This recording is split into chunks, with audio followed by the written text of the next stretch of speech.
Hey everyone, welcome back for a new episode of the Zephyr Tech Talks. My name is Benjamin from the Zephyr project. Thanks for joining. This is episode 30. I was just realizing as we were going through the trailer. This is great. Great to see one last Tech Talk before we wrap up the year. As we are all starting to gather for today's episode, let's take a few moments for maybe all introducing ourselves in the chat, whether you're joining us on YouTube or on LinkedIn, which, by the way, today I'm expecting way more people than usual based on the number of people who RSVP'd and registered. But pretty excited about today's episode. Again, I'm Benjamin, joining from France. How about you folks? Let us know in the comments.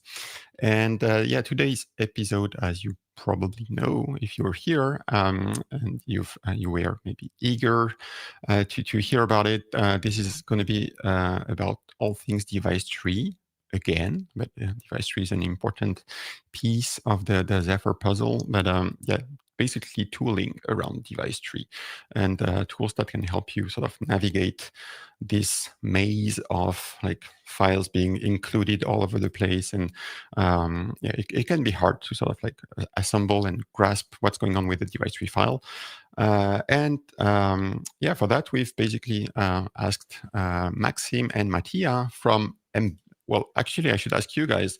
I should have asked you before we went live. The name of your company, is it Embed or Embedded? It's Embed. Embed, okay, but the domain name is Embedded. Yeah, domain name Embedded. But both are good. Thanks guys for joining. How about you briefly? I mean, new faces. I think for most people, you guys are like sort of like new. You've been really active recently in the Zephyr ecosystem. But tell us a few words maybe about yourselves, and then we will dive into some really cool demos, I think, that you've lined up. Mm-hmm. So hi, Benjamin. Thank you very much for having us today in this Tech Talk. We're really excited. So I'm Max, one of the co-founders at Embed and a chief product officer. So I'm the bridge between the development team and our users. So try to navigate and do all of these related activities to make all of these things possible. Mattia. Hi, I am Mattia. I'm from Italy. I only recently joined Embed, like at the beginning of December, and I'm an embedded software developer. I'm here to help with my feedback and my counsel on the development of the tool and how it helps during working with Zephyr. Awesome. Welcome to you both. I think we have people starting to show up. New faces as always. So that's actually exciting. I'm jumping around. People from Pakistan, from Argentina, Christian, Shoaib, Walid. Way too many new faces here. Really cool. Keep the messages coming. They're now actually showing like somewhere right here. Don't post anything stupid, please. Maxim, what is it that you guys do at Embed? Like, I think we first got in touch probably a year ago, maybe even more. You guys were starting to work on some interesting tooling, and I think you made some. You mentioned it in the Zephyr Discord at some point as well. At the time, I think you guys had some tooling for turning data sheets and basically like PDFs of like sensor ICs and whatnot, extract the meaningful information from those data sheets and turn it into like Zephyr drivers, or like at least the scaffolding of the Zephyr drivers. So you guys do basically like tools to help developers not have to go through the thousands of pages of the reference manuals, and like whatever is the can be automated, you're trying to automate. Is that kind of like a fair summary? Yeah, that's pretty much correct. So we've been around the embedded community for 2.5 years now. So my background is I've built an IoT company before. It was the company in Ukraine, and it was affected by the war and actions there. So we were building IoT devices for greenhouse growers. And one of the problems was when we moved from market to market, we had to, for example, switch from 2G modules to 4G modules or 3G modules. And it took us so much time just to do it on the lower level, on a basic software level.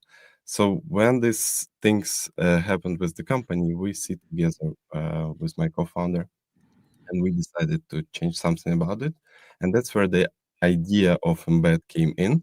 So we leverage AI to change the way people interact with the components. So we not interact with the code straight away, but we extract the meaningful information that is going then to the code, that is going then to the testing, that is going then to the some validation and maybe some other activities like the one we will be showing today, uh, to be able to work with the data, not with the code itself, and then generate the code based on it. So it's not only about the Zephyr or about some data sheets. So it's the way people work with the components and implement it into their like software projects. Okay, cool. Also, do you want to show us maybe what, like, one of your focus lately has been around Devicetree, I guess. And so maybe you want to like walk us through like maybe the pain points of like, and I think many of us we Yeah, know. sure. Yeah. So should I put your desktop on screen? Yeah, you can do it. So we for the past 2 years, we've been working on peripheral components only. So we were extracting the data for peripheral sensor, different communication modules, and stuff like that. And for the last 6 months, I would say, we started working on the MCUs. And for the MCUs, we extracted the information and we started looking into the ways how MCUs are built or represented within different systems like Zephyr, Linux, bare metal configurations. And we started looking into the device trees and how they work and how they are put together. So device tree itself is a great instrument, but in order to get familiar with the device tree, for example, for this Renesas Array 8 board, I need to go through the 5 different files of sometimes a huge length, uh, describing separately the pin configuration, describing separately the SOC, describing separately the board itself, different LEDs, and all of this stuff. And then I have to go into the, for example, the header file of the pin configuration to understand how to do the P cells, P selects, and all of these things. And it brings us to the idea, and then the reference manual, of course, for the 2,700 pages. And it brought me into the idea to build something visual, how people can interact with the MCU itself and the device tree, but in the way that they get used to, for example, on a pin configurator, on the vendor provided pin configurator for the bare metal configuration. Yeah. We started looking into the different tools. There were some of them. For example, Nordic has NRF Connect, I believe, and they have support, unfortunately, only for the NRF devices, but they also support some Zephyr devices. So we decided to build a tool that can support pretty much any device from any vendor, and where users can work on the same workflow with any vendor, with any MCU. So the workflow is pretty simple. You can add the MCU from the list. So we are working on supporting the Linux and Zephyr both in the same platform in the same time.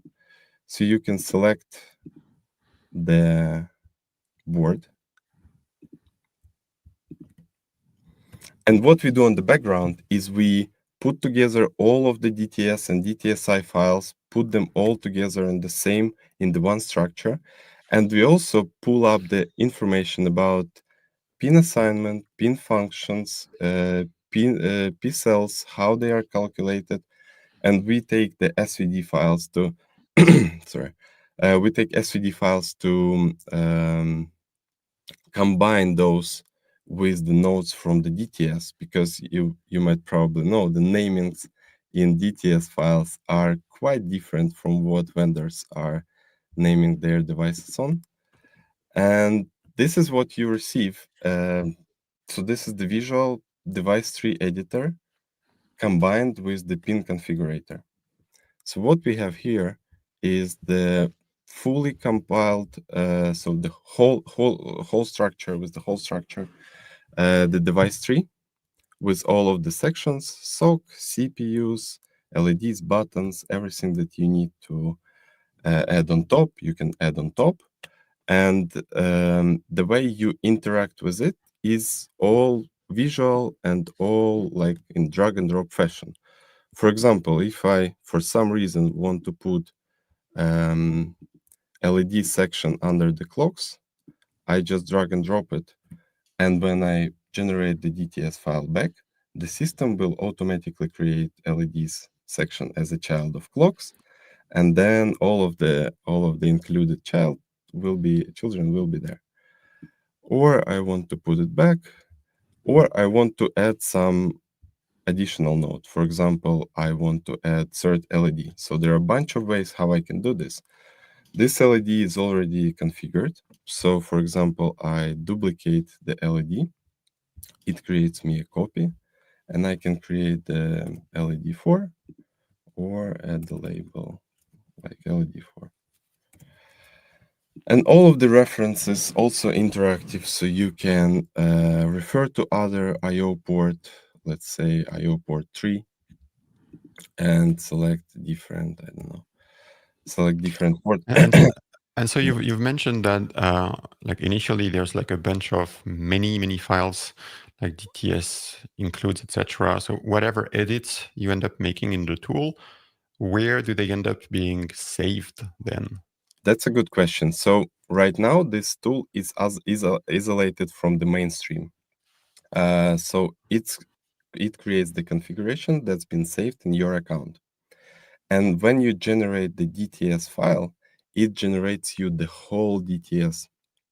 So it puts together the whole DTS and gives you the whole DTS, not an overlay.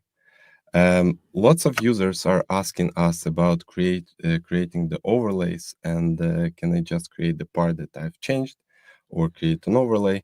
This is something that we are working on, but in this version, it creates you the whole DTS file that you can replace the board file with, and then compile your application or build your application. Okay, cool. And by the way, another question from me, but after that, I would like to remind our audience that, yeah, feel free to, of course, use the questions and the comments to ask your questions. This looks, so this is your browser, but this looks very much like VS Code, sort of like GUI. Like, is that tool something that someone could use on their desktop as well? That's correct. So this is a VS Code extension. So we host the VS Code in web, so users can access. If they don't use the VS Code, you use Eclipse or Kale. You can access the platform via browser, or you can install the VS Code extension and use it in your VS Code. Okay. And a question from Sahin, I hope I pronounced that right. Is there a way to import a custom SoC, which would be, for which the DTS files would be out of tree, basically? And so this is Zephyr, but not necessarily Zephyr upstream. That's a good question. That's one of the features that we are working on. So the key point here, and I'll probably show you on next. So for example, one of the use cases, that's the pin assignment. So this I2C module, for example, is not activated. And if I activate it, as we automatically matched the pin functions and SVD modules from the SVD files with the Devicetree nodes, we now understand that this node has the following: it's the I2C function, and it needs to have SDA and SCL pins assigned. So if you want to import your proprietary DTS, we need to make sure that we did a preparation job on processing the reference manual, extracting the pin functions, and also the SVD or something related to the, like, similar to SVD file for this specific MCU family. If we have this information, then yes, you are able to upload your custom DTS, and you can work with it in the same thing. Okay. Yeah.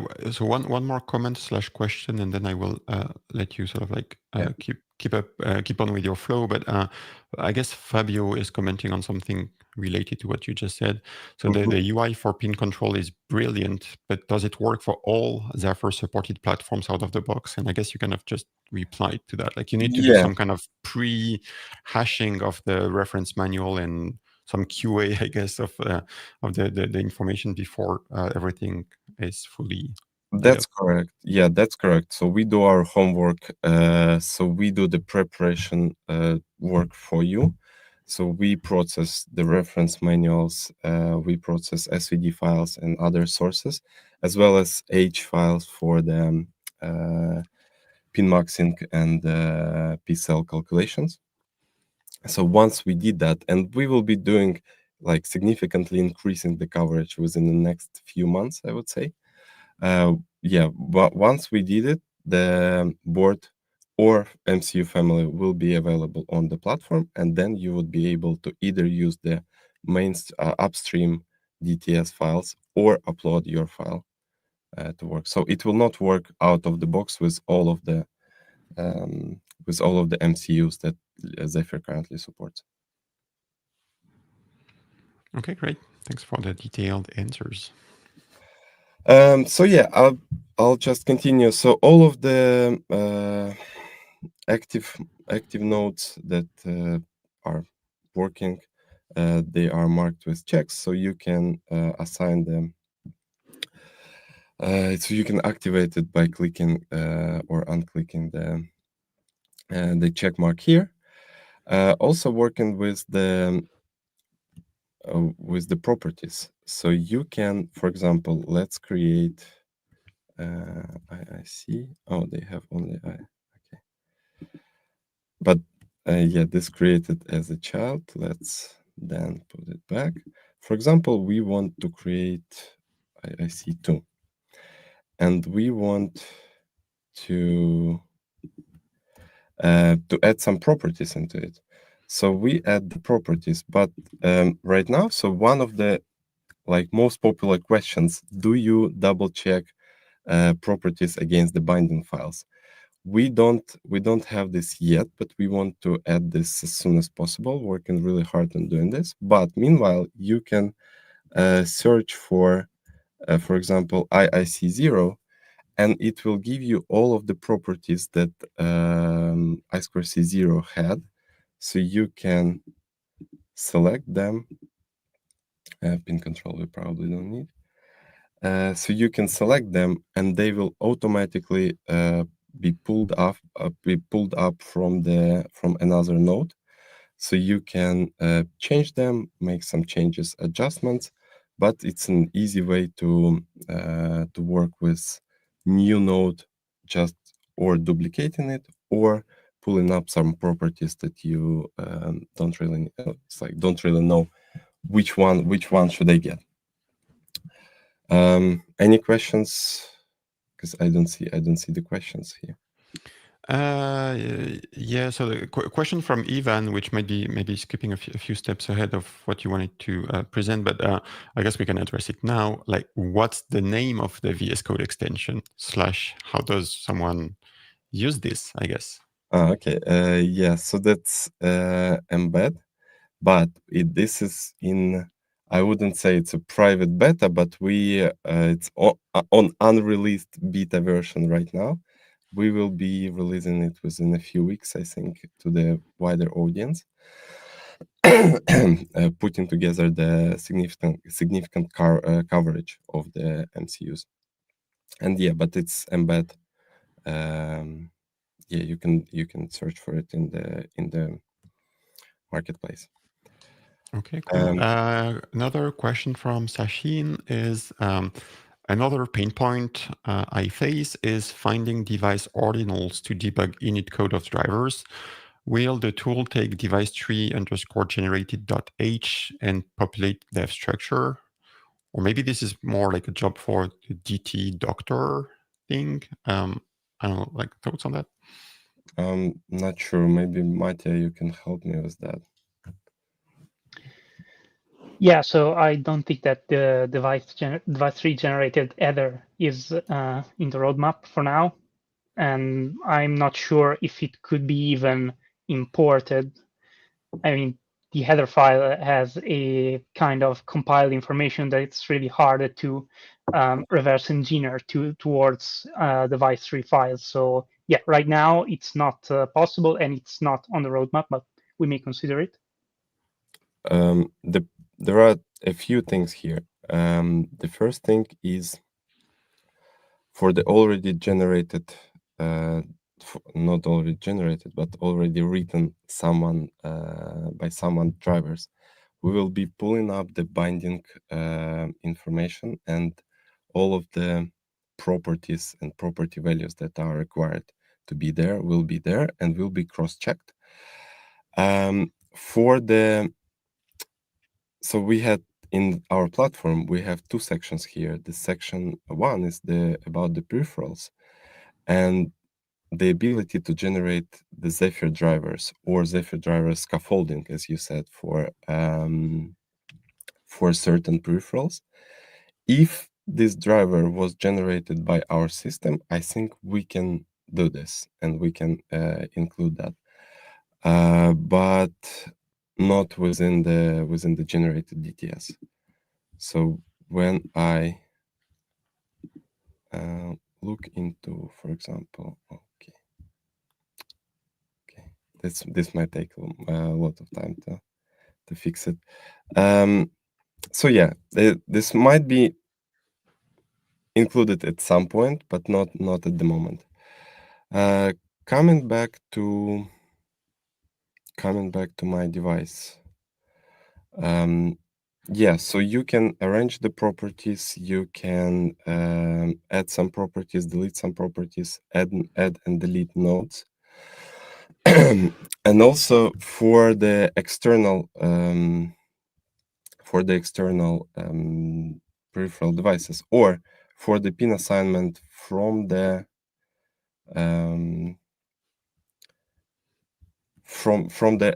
configurator itself. So you are also able to see which functions are available on each pin as we extracted it, and we present you the whole information.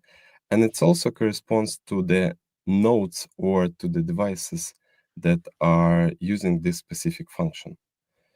So for example, if I assign this to SPI 0, it will pull me the SPI 0 node with the assigned function that I selected. This will be used for calculating the P cells when we'll generate the DTS. So I can just keep going with assigning the pins. I don't know. Speaking of which, question from Eagle is what happens if, but maybe you're actually showing us that this is already taken care of. What happens if there's conflicts with pin configuration? If there is a conflict, there are a few notifications. So here you'll see the notification, and you will see that potentially two functions were assigned to the same pin. Mm-hmm.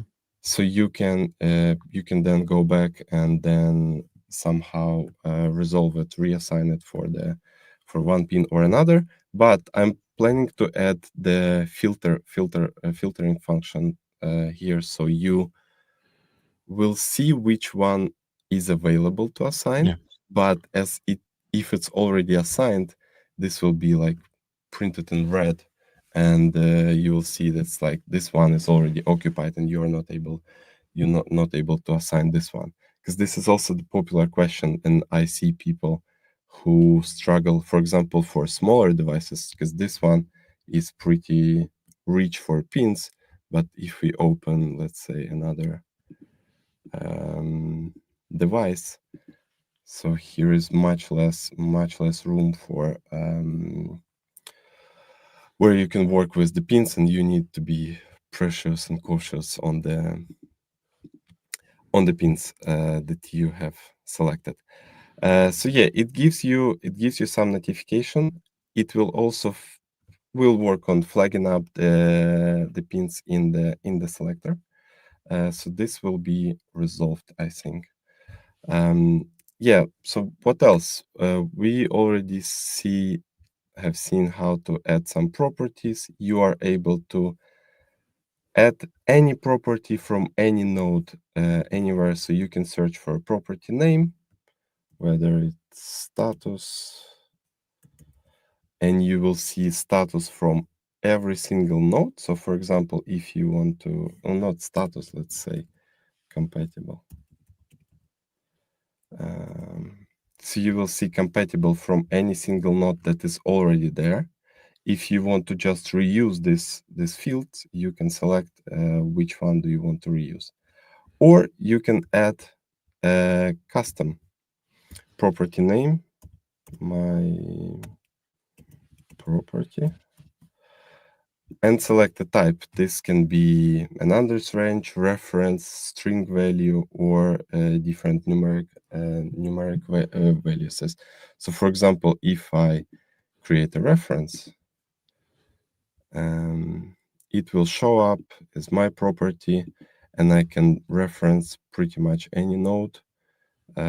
Let's find maybe some clocks or something. I don't know.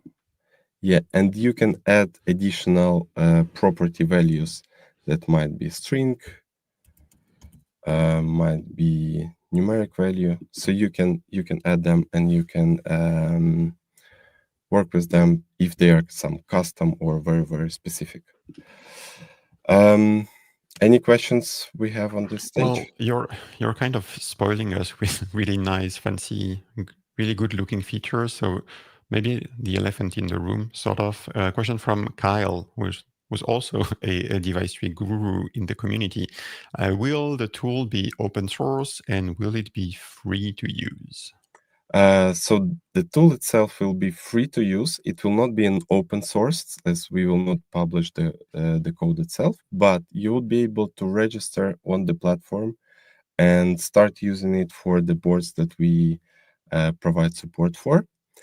If it's a specific, more proprietary MCUs, and some companies or some people need to add support to some very specific MCUs, this will be chargeable thing, I think. But yeah, for the majority of the boards and for the majority of the MCUs, this will be free of charge, but not open source. Will be free to use for all period of time.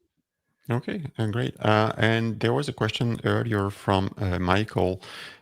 Can you please show how does it look like? Like, what's the resulting file that one gets at the end, like the resulting board.dts or whatever? Yeah, sure. I can generate it anytime. So you can generate it at any point of working with the tool.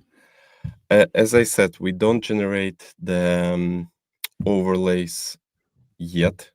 This is something that people are asking, but the resulting DTS just looks like this.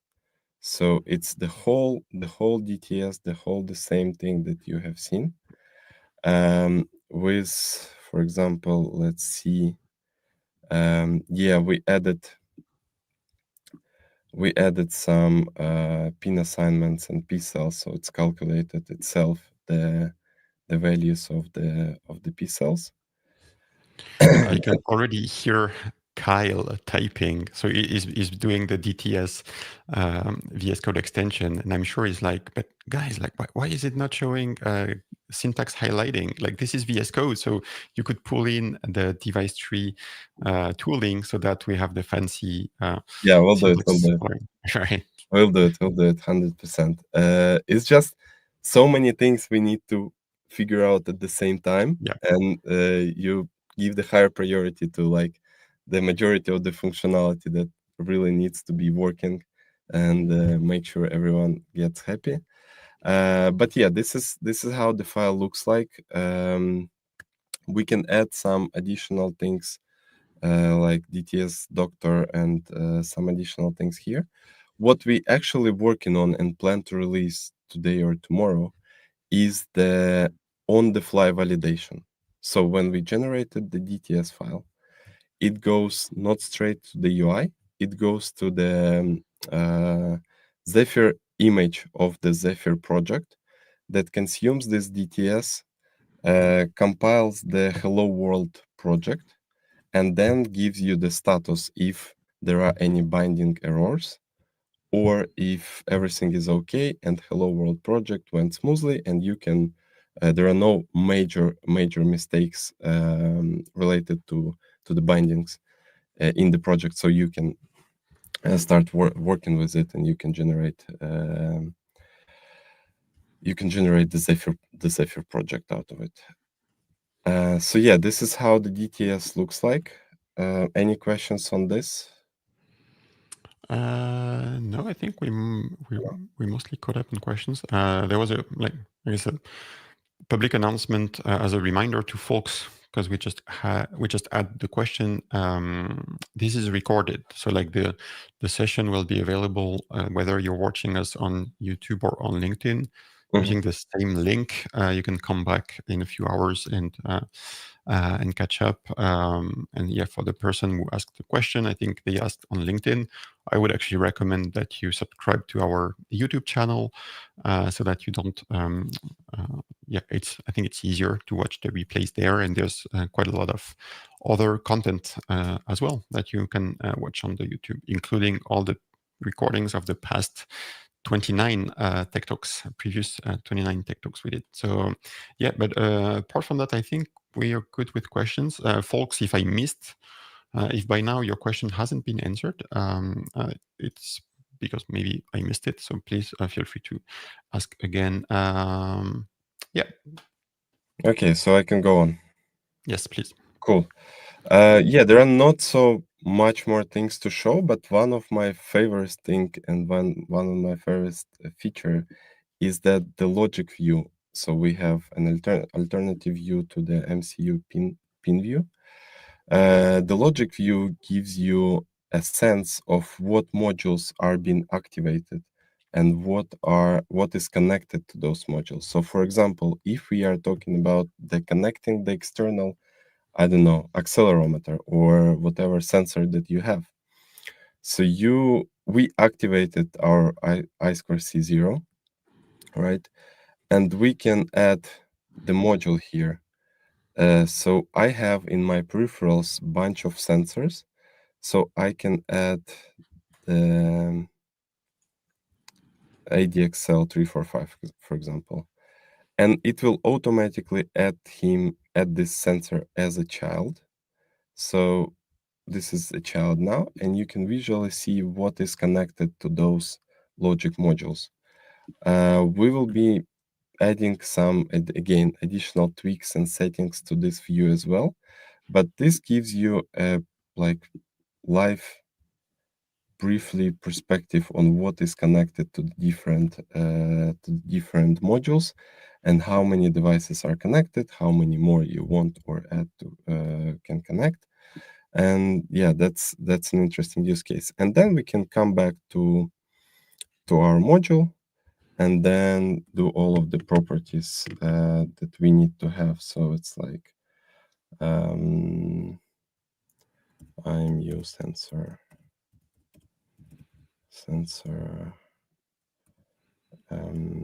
ADXL 345 address 0x53 and adds all of the properties. So it's like compatible. What do I need else? Rack. Maybe I can just select any rack.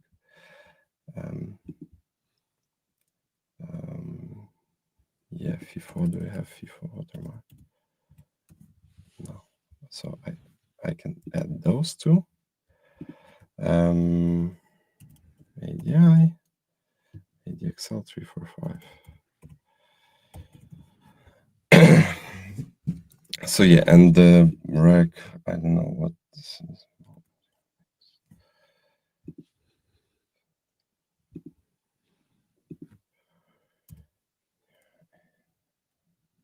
Oh, okay, it's 53. Yeah, I think we Yeah, we but we get whatever. the idea. Yeah.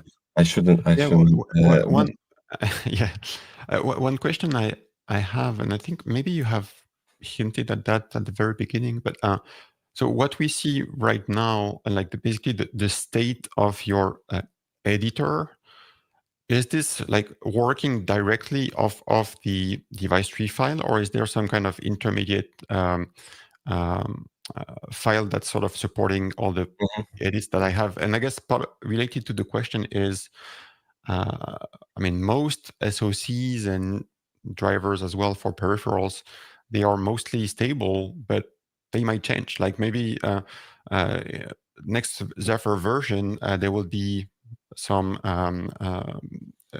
binding properties being renamed, added, removed. Like, what's the impact on whatever work I've already done to carefully craft my Devicetree file? Yes. So there are two aspects of this. The first one is we have an intermediate representation. So we transform all of the DTS and DTSI files into our own internal representations. So we will need to do it frequently, I would say, in order to keep up with the changes. And the second aspect is once you added it to your account and then you made some changes into it, it will remain the same that you worked with. Yes. And you would be able to pull up the new one and it will be added as like just a next version of this one. Because in this case, you can add as many MCUs as you want from different, for example, let's add some ST board. So you can add any other vendor, you can add another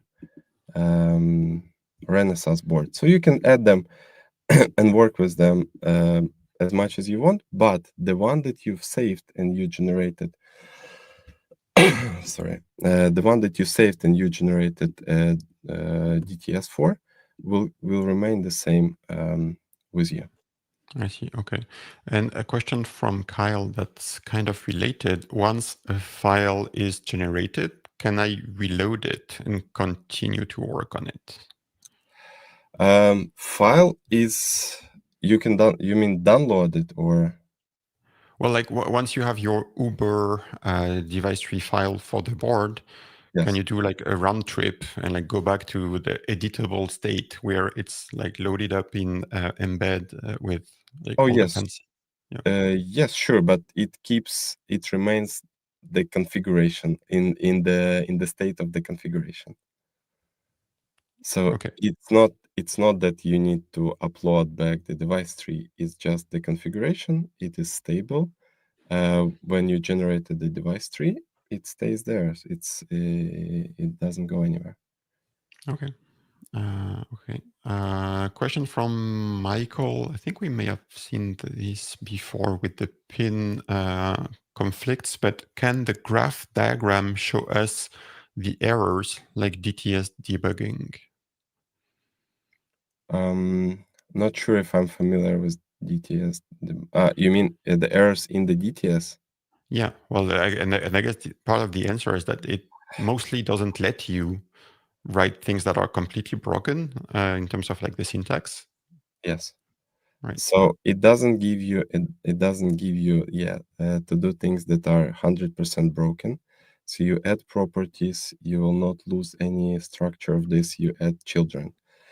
That's the first point. The second point, we became quite active on correcting some typos, some small mistakes in the DTS in the recent time in Zephyr, because when we process the DTS, our system notices the mistakes and inconsistencies, and it gives us an error. For example, for this, we processed this Renaissance devices, and the whole array 6 family had one typo, and it couldn't put together the whole DTS. Right now, we processed 200 something ST boards. 15 of them have the same, not the same, but similar error with typo. So we will be processing all of them. And if there is a mistake before our system, we will fix it and then we'll add it to the system. When user made the mistake, we will try to flag it up and notify user as soon as possible. Yeah, makes sense. Okay, we are caught up on questions. Yeah, that's pretty much everything that I prepared for the demo. So as you can see, you can add as many MCU and like boards. Right now we support boards only because like no pure MCUs. As many boards as you want into your account. We're not limiting the accounts. We are not limiting by vendors. It's only the limit of us processing the information, because like extracting all of this information from this nicely structured representations is Well, it is nicely structured. It's just it is, but yeah, when you look into another family from the same vendor, it's structured in a different way.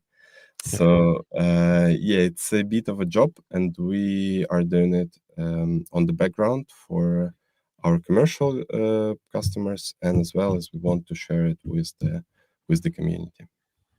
Okay, cool. So yeah, we certainly still have some time for additional questions if people have some.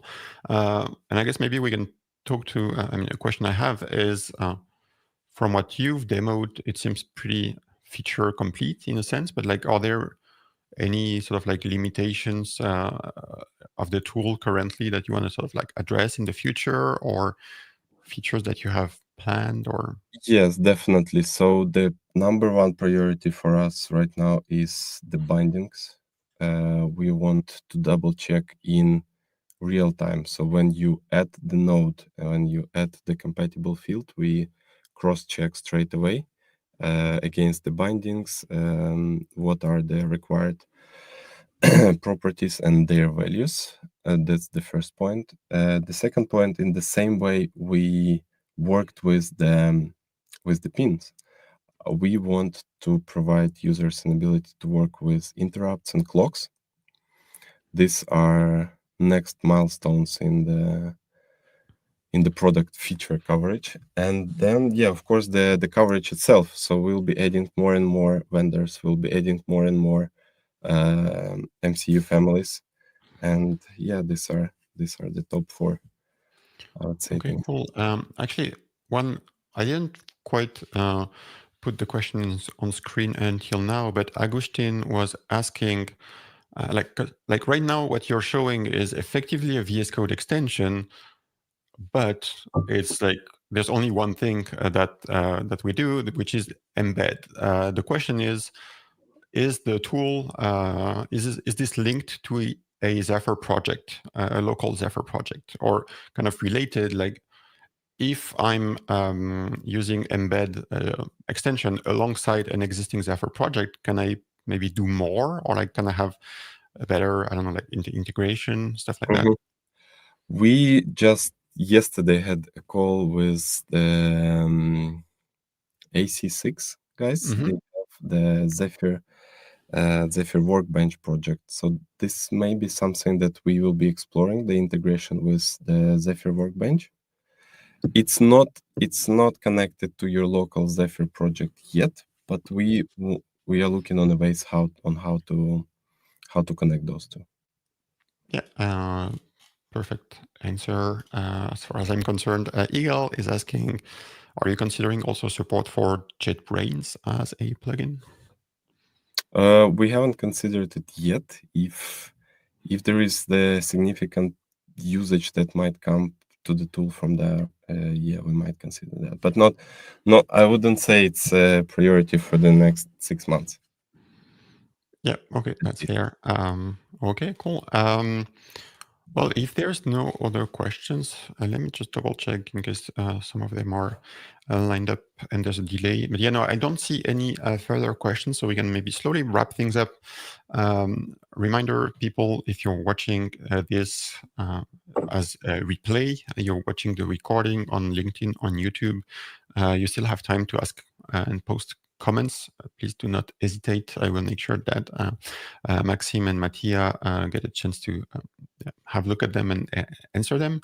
And yeah, and I guess we will be just like waiting for the extension to be available on the marketplace. You guys are active on the Zephyr Discord as well. Like we can, yeah. So yeah, so I think that's it. All right, let's take one more question from Ivan, because I mean, some people have been sending lots of questions. We might as well take them. So basically, in the end of the world process, we will get a new .dts that will be used for our applications. Yes, that's correct. Yep. And yeah, and as we saw, like I think I caught some of some places in that DTS file where maybe it felt like some information was maybe presented in a different way than one would typically expect. Like some of the labels or aliases were kind of expanded to their canonical version and stuff like that. But I'm sure you will be sort of iterating. Yeah, on we'll be iterating on this. So this gets through the full disassembly and then full assembly at the end of the day. But we want this to be like end using tools. So you interact with the Devicetree in this way, and it covers all of your maybe if you don't have very specific, very technical and deep requirements or some things that you need to dive into. This would be your workflow tool that you go here, configure it, and then you receive the DTS and then use it in a Zephyr project. So you don't need all of these things. But yeah, we'll be improving the syntaxes, will be improving the comments, maybe because comments are lost on the go as well. Yeah, well, and I guess maybe at some point you will look into making it an option for whatever edits people make to actually end up being overlays, and like you just keep the original files and the original include structures, etc., intact, and you just, I guess, at least as an opt-in mechanism, you can be like, hey, I don't mind having this as an overlay. Actually, that's maybe how people would do it in the first place, to create their own. Like they start from an existing dev kit from wherever, and then they just add a basic overlay for their I2C configuration, whatever. But yeah, no, that's really, really cool stuff. So yeah, we will be putting some links in the description of the video so that people can follow up. Yeah, thanks so much for being our last Tech Talk of 2025. We will be back next year. And in the meantime, yeah, just subscribe to YouTube, LinkedIn, subscribe to the Zephyr podcast and all the many cool things that we are working on these days. Thanks again, Maxime, Mattia, and everyone for watching. Bye. Yeah, thank you very much. Thank you for having us. Thank you. Bye. Bye.